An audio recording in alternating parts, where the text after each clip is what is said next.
Hey there, kiddos, and welcome back to the channel. I'm Uncle Franklin. That you are having a great day. And in today's video, I'm sitting back in the squeaky chair trying to relax and want to have a little conversation with you guys about gaming history and collectibles and grails and the dangers of U.S. customs. Because, yeah, we're here to talk about the Sukiime situation. For those of you who are not aware, one of the original 50 trial edition floppy disks for Sukiime, which were given out in the 90s, late 90s, at a convention in Japan. Someone in the States bought it. Now, this is extremely rare as an item. It is a grail for certain collectors. If you're a fan of the Nasuverse, if you're like me and you're a big fan of franchises like Sukiime, like Fate Stay Night, and like Angel Notes and stuff like that. If you're a big fan of that kind of stuff, this would be like a holy grail for your collection just because of how old it is, how rare it is, and how significant it is for the franchise. And this was held by Customs for 40 days. And when the purchaser finally received it, I've seen the pictures. This thing is absolutely destroyed. It looks like someone just took scissors to it and sliced it up to the best of their ability. Absolutely destroying what was otherwise a museum piece for this kind of collection. In terms of gaming collectibles, this is one of the rarest things you could possibly have. Just because, man, the significance behind it, the rarity of it, this entire thing is really unfortunate. But this is not the first time that U.S. Customs has destroyed rare, high-end, grail type items before. It's happened, I think, relatively recently. There was a copy of Pokemon Yellow that was WADA graded. Really expensive item, really nice sealed product to have for your collection, and it went through Customs and they just destroyed it. They destroyed the plastic, they cut open the box, absolutely ruining it.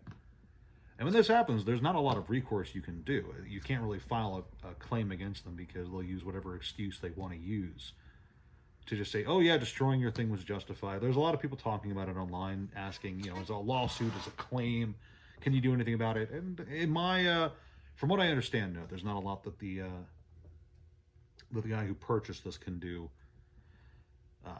File a claim and hope for the best, but I'm not holding my breath.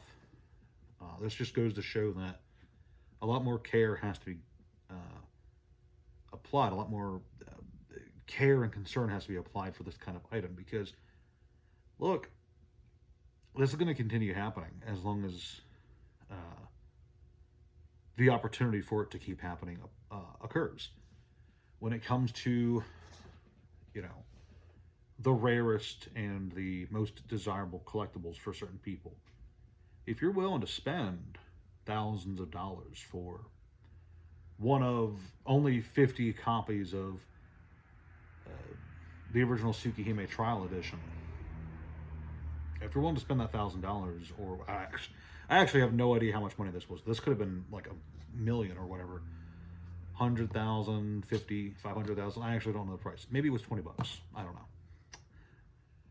But if you're willing to spend that money on something that's so rare and so irreplaceable, I'm willing to bet that it would have probably been not that much more expensive to grab a plane ticket and head out there and bring it back with you as carry-on luggage, and absolutely remove the risk of some faceless, callous agent absolutely destroying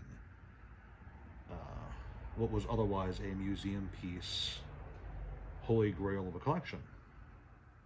Or at the very least, I know that if I were to spend something, if I was going to buy something that was super rare, super expensive, I would go out in person and retrieve it by my own hand. Just because there's way too much risk in this world. There's so many things that could go wrong in transit. Just with regular business. Part of the reason I very, very rarely send things overseas is just because I know that the more links in the chain when it comes to delivering things, when it comes to online transactions and the mailing system, the more links in the chain there are, the more opportunities there are for things to go wrong. So especially when it comes to like graded cards that are sent overseas, or the handful of times that I've purchased things overseas, I'm always apprehensive about it. I don't offer overseas shipping on TCG Player, for instance, just because it's rarely worth it in my opinion. And if it would come to something like this, I would just grab a plane ticket and go out and retrieve it myself. It's just unfortunate, you know. This is not me victim blaming, by the way. This is just me saying that if this was, like, my personal suggestion is if, what is an item I can think of that I would, like, really want that it was, the Majora's Mask demo is a fairly rare item. It's probably like $1,000 or something. I would not trust that through the mailing system. If there was someone who was willing to sell it to me and they lived more than like 50 miles away, I would hop on a plane. Just because that is the kind of thing that I would want in my personal collection. And I would not trust the mailing system to get it to me for undamaged, unlost, undestroyed by callous postal workers or customs agents. But yeah, this is just overall unfortunate. This is a terrible situation. I wish this guy all the best. I hope that he is able to, at the very least, perhaps recoup his losses with a claim. Hopefully this thing was insured and he is able to get his money back at the very least. I sincerely hope that he can get as much restitution as possible, because this is just unfortunate. Unfortunately, the big problem here is that money can't replace it. You know, this is the kind of item that even if you do get the money back theoretically, you're not going to have too many other chances at getting this kind of item. It's like a trophy card or something like that. You know, it's just so rare, so old, so hard to find. The people who still have them, the people who have it are unlikely to get rid of it. So this was a nice opportunity, and it was destroyed by some really callous individuals. And it just goes to show that when it comes to the world of collectibles, things can go wrong. Things can be absolutely just what should otherwise be one of the crown jewels of your collecting journey.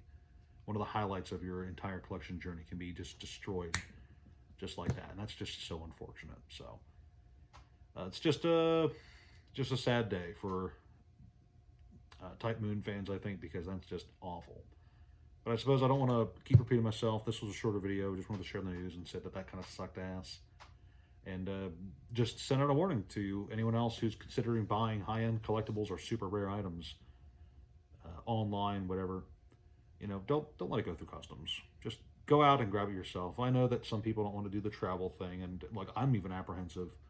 I don't like traveling by plane, but when it comes to things like that, if you really want it in your collection, maybe take the extra step to ensure that there's relatively little risk of it being destroyed this way. But that's all I got for you kiddos today. Please like, share, subscribe, leave a comment down below if you agree with me, disagree with me, think that I'm crazy for liking Sukiime. It is what it is.